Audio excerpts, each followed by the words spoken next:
Welcome to another episode of Empire Building, where we talk about how to build massive empires and even bigger lives. Today, we're going to be talking about one of my personal favorite subjects, which is culture.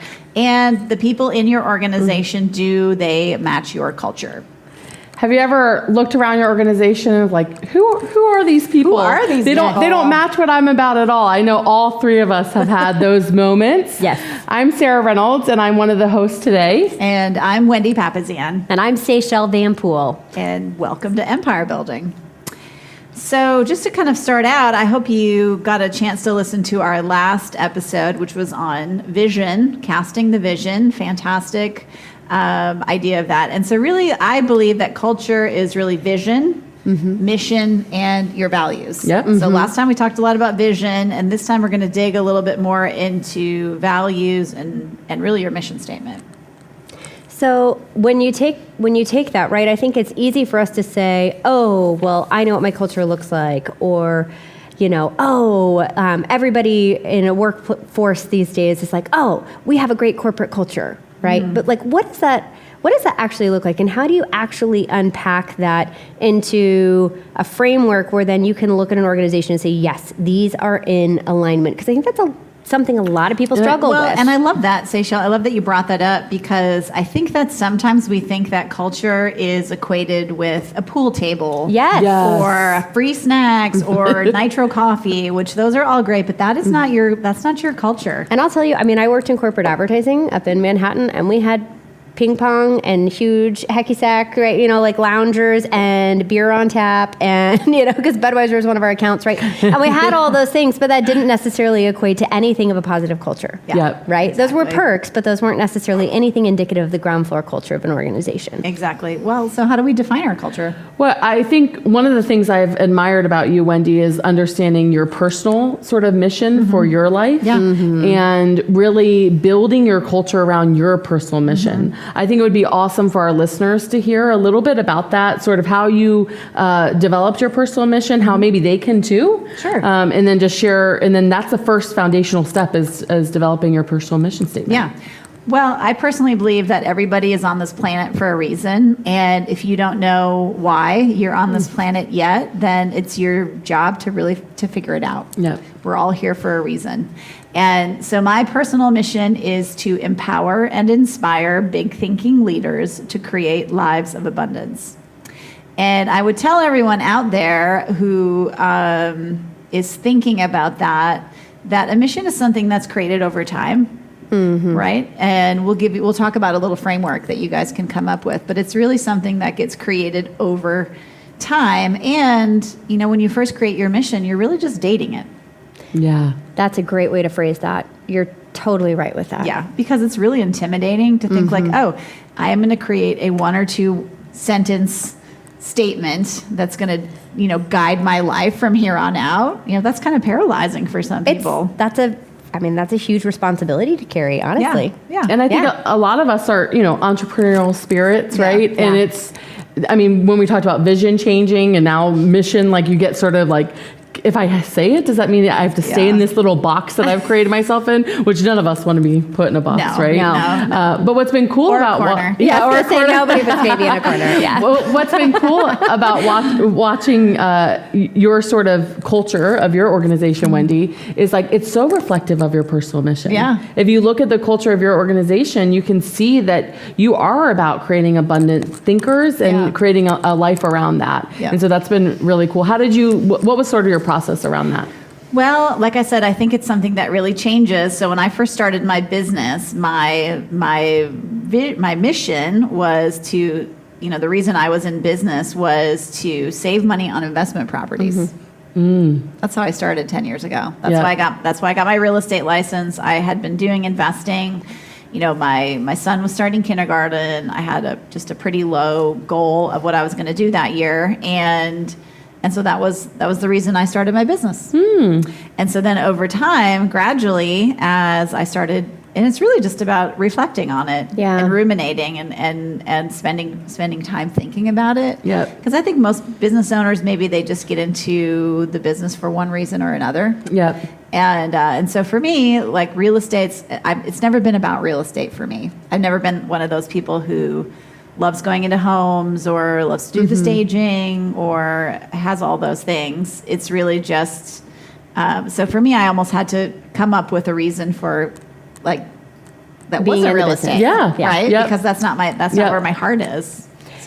So one thing you mentioned here that I think is important not to skip over is the white space that you create, and you're very intentional about setting time aside throughout the year to have that white space for reflection, for deep thinking, for strategic development in that area, because I think so many of us get so busy, and busy can be a problem, Yeah. right? Right. Yep. And until you stop and are actually taking time to reflect, sometimes it's self-imposed, sometimes it's forced upon you.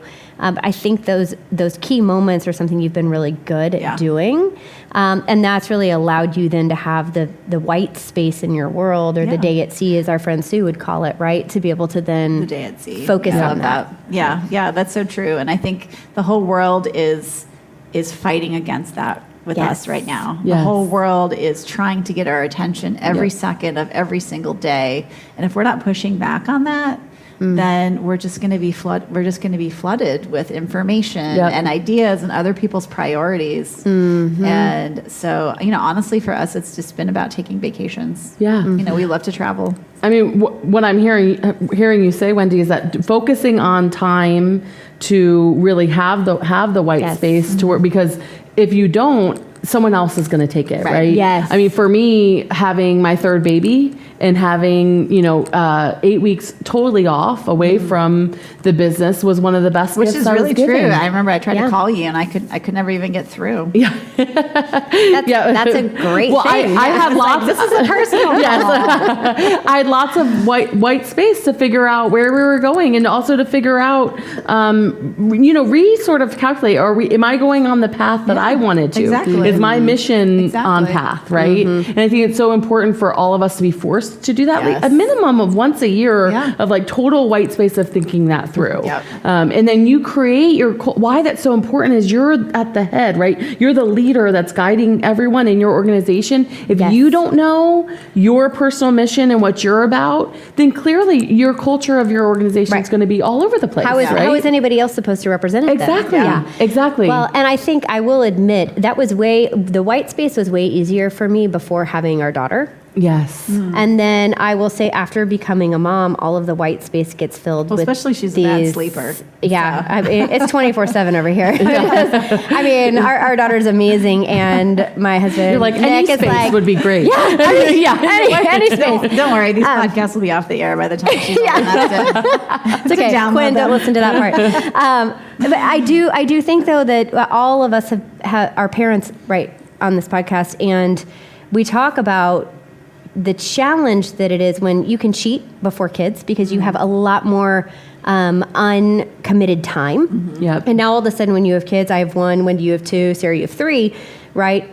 That's a totally different time commitment on that side, and you're squeezing everything else in to make sure that you can be the parent you want to be as well. Yeah. And so I think that creating that intentionality around having this time dedicated on your calendar where it's an appointment Yeah. with yourself instead of lucky or haphazard, right? Which we could do before kids. It was like, Yeah. oh, I have an afternoon off. Well, I can go deep think and drink coffee and like do my journaling. It's like, I don't get to do that now. So I have to be more intentional about when that happens.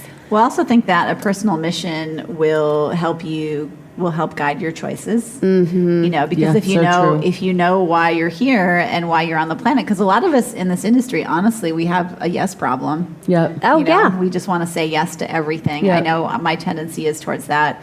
One of the great things about having a mission is that it gives you total clarity about what to say yes to and what to say no to.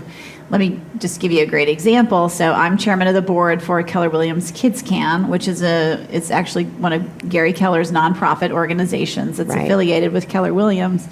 And their mission is to engage the next generation of entrepreneurs and leaders in conversations that matter. And we talk a lot about living your best life in QL, which is a class that the organization teaches. And so when I had the opportunity to step up to the plate there, I jumped on it. And if I had the same opportunity to become chairman of the board for Austin's Pets Alive, which is another phenomenal Right. organization, it probably wouldn't have spoken to me. So it was really easy for me to say yes. And I know that's something you're struggling with right now, Seychelle, Yeah. is you know, We- saying no to say yes. Yeah, that's actually something I'm in active failure on right now, and that is when my battery level gets low. I naturally want people to be happy. I enjoy like harmony, and so when I get really tired and really run down, I say yes instead of no. Well, it's good to know about you. And it is, yeah. So just wait till I'm really down and then give me a call. I need Seychelle for something. Yeah, just wait till I'm really tired and then Like ask, and I'll 11:30 probably at say night. yes. Yeah. But it's something to be aware of, and I think it's something where I am actually having to put systems around that to help protect my personal mission. And I'm having to put somebody else in charge of my calendar even Yeah. to help protect that because I know when I'm tired, it's going to fill up real fast. Yeah. And That's interesting. Can we dig into that? Why do you think that is? yeah, it's a great question. Because it seems kind of opposite. Doesn't it? Yeah. Yeah. You feel like Yeah. when you're tired, you should just say no. I think being raised by two entrepreneurial parents and having, worked since I was 16 and taking 21 hours a semester, like I think I'm just used to having a lot of bandwidth of energy. And so it's a habit, I believe, that I've created over a long period of time that if I have free space, it will get filled with something productive. And it's not like I'm just sitting there eating bonbons, like hanging out doing nothing. Like the space gets filled where it's giving back and teaching, or it's helping somebody else move their life forward, or it's lead generating, or it's doing other things that are productive. And at the same time, though, when I'm not creating systems around how to do that in mass instead of one-on-one, it can make you really busy, right? Yeah, and what's interesting is I think a lot of us who are very entrepreneurial, we have been rewarded in the past for our productivity. I agree. And I'm sure you have too. Yeah. You've got two basically entrepreneurs as parents. Yeah. Right. Yeah. I mean, for me, what I realized, and I did a lot of reflecting on this last year, and I totally see myself in you, Seychelle, this year, but I found out that I really love being needed. That's fair. And Yes. it actually was like almost like It's almost like a drug, yeah. Yes. Because it's that dopamine hit of you solve somebody's problem or you Yes, help somebody move to the next exactly. phase, and there's a dopamine hit Yes, that yep. happens. And so I needed, and then I solved it, right? Uh-huh. And so what I had to do is I created like 5 questions, and I'm going to post them. We'll share them in show notes. That's in the great. show notes for Okay. this. But I created 5 questions that I asked myself before saying yes to something. Ooh, I love even that. before saying yes to this podcast, I went through the questions You to make remember sure it was what some of them are? I know we don't. I'm putting you on the spot here. Well, but- a big one is, I was going to dive in here, but a big one is, does it match my personal values, right? And we're about to dig into values, and which I'm super passionate about that topic. But is this aligned with the values that I share and my mission for my life, which is having an impact? And so when you do that, it's way easier to say no, because if one of them does not match up, then you quickly say, okay, that doesn't match up. I had an opportunity to speak with someone pretty amazing. I mean, most people would jump at it. And after researching the person more, I just realized they didn't match who I was about. And then my name would be associated. And so I was just like, you know what? Because it was a no, the 5 questions, 4 were yeses. One was a no. And so it was just a quick no. I love that. And so I love like that. making sure, building clarity around how to say yes, how to say no, because if not, I'm telling you, I mean, especially as our empires are growing, like, I mean, we're being pulled in so many different directions. Our time is our most precious Exactly. resource. Yep. It's literally, it is, and I know for all of us, Yes. time is way more valuable than money. Yep. And probably for a lot of you out there, you're feeling that same way. And just to give you an example of saying, how saying yes is a no to everything else. I met a woman when I was speaking a couple years ago, and she came up and she said, I want to share a story with you. She said, I was having a conversation with my husband, and and I was telling him, I said to him, I think I have a yes problem. I say yes to my school. I say yes to my clients. I say yes to the church. I say yes to my friends. And he turned to her and he said, well, that's really interesting because you say no to me and the children all the time. Wow. Wow. Yeah. And she was crying as Yeah. she told me that story. Yeah. So guys, we don't have unlimited time. Every yes is a no to literally everything else. Yeah. Yep. Yeah. So how do you put the framework. Wendy, I know you've done some work around this, but let's unpack the mission for a second, then we'll take a break. Okay. But what are the steps that you put into creating that mission for someone? Yep. Well, so it's really easy to create a mission because it is very intimidating, like I was saying before. So I have a little framework for helping people create their mission statement.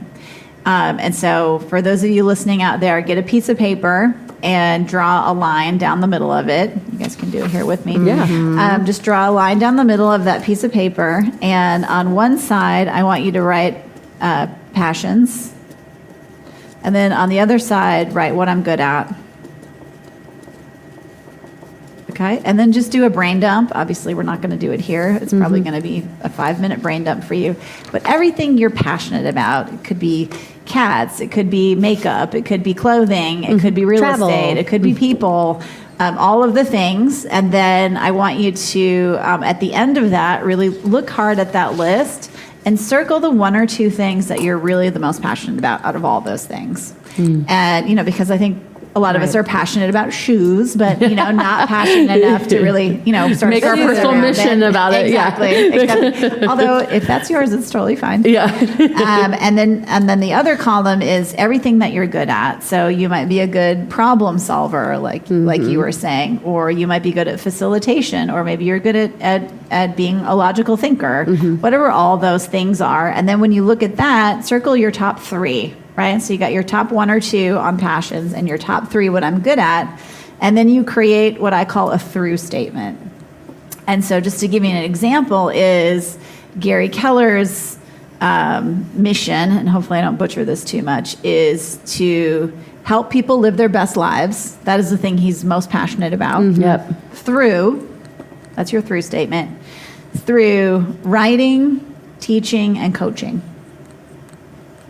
Love Right? that. And look at his life. Yeah. Yeah, he's Look at his doing life. that. Yeah, Yep. it's a direct reflection. Yeah. And again, guys, you're dating your mission statement. You're not married to it. There's no pressure around that. Just put it somewhere public, and you just keep looking at it. Love it. I love that. We'll Well, take a quick break here yeah. for a second, Yeah, and then sounds when we good. come back, let's focus in then on taking that mission statement and putting it into our vision and values. I love that. Sounds good. All right, great. Awesome. So welcome back. We're going to dig in now to values, which is really one of my passions in terms of creating a culture. And I didn't actually know it was a passion at first because what ended up happening is my organization started to grow and it got bigger and bigger. And the original agent that I had hired on my team came in my office one day and said, who are these people that we're hiring and they don't match what you're about? I'm hearing what they're saying, I'm seeing their actions, and they don't match what you're about. Wow. Whoa. And slap in the face. It was, but it was the truth. Yeah. Right? Yeah. We had hired people without digging into, first of all, creating our values, right? Creating the values and then hiring around those values. That's right. And for us, in my organization, it's so important for us to hire around them, Yes. right? What are And your values? Just out of So- curiosity, in case the listeners are Yes. curious. So first and foremost, I believe in a team model, right? Yes. And so being a team player. So you don't want someone to come into your organization. Some people, I mean, having a solo business, there's no harm in that, but there is harm in that on the Reynolds team because we're about building a team. And so being a team player. Second, I know this is shocking news to you guys, but competition is a core value of Sarah Reynolds. And just making sure that we're focused on having fun with competition, though. A lot of sales people love competition, right? Yeah. And then a big part of that is why we do what we do, which is about our community, right? And giving back to our community, giving back to worthy causes. For me, I'm so passionate about that because we're in an industry with a pretty Yes. large profit margin, right? Yeah. And I believe that was a gift that we've been given. It can be a pretty large profit margin. It can be, yes, Yeah. if you run it correctly, yes. And so when you do, I believe that, money is good for the good it can do, as Seychelle said earlier. And so because of that, you better be doing some good with That's what right. you've been Right. given, That's right? right. That's right. And so those are the 3 sort of core, we have a few other ones, but those are the 3 sort of core ones that we look at. And so we started sort of hiring around that. Okay. I love that. So ours are similar and a little different. Ours are fast-paced. We believe we Yes. can't drag you by the hair. Yep. And I have a lot of hair, so I really don't want to drag you. We need somebody, right, that's fast-paced. They wanna really get in and get going. They're Yes. client-based. Yep. And a servant heart, which kind of plays to your team Yes. atmosphere a little bit. Like, who Yep. are you when nobody's looking? How do you Yes. serve the client? And most importantly, how do we serve each other? Yes. That's good. And I think that goes to our community, everything, right? That servant heart we really look for. And then are you learning based? Yes. Do you want to grow? Yep. And if we don't see those 4 pieces in there, it's Yeah. really difficult for us to And move those are forward all on a part of hire. our other ones. Yeah. Yeah. I love that. I love that. That's awesome. Well, so how do you hire to that? So for us, what we did was we developed, first and foremost, we developed different ads to attract each value. So we have an ad like on Indeed or. Well, you know what? Actually, before we get into that, Yeah. can we just go back to like how did you go about creating those values, right? Yes, good question. For us, it was really a lot of it reflects me as a leader, right? I mean, if you know me as a leader, you know that those things are who I'm about, and making sure we surround ourselves. So taking the white space, like we talked about earlier, making sure you take time to like, what am I about, and who do I want part of the organization that is about those things as well. Well, and I'm sorry, I just keep jumping in because I've never heard the story. It's super fascinating to me. Yes. So if I can interrupt here a little bit, course. Sarah, I'm just curious about that defining moment because it truly was a defining moment was. for you where Yep. you had someone come into your office and basically not slap you in the face, but it felt like Yeah. a slap in the face.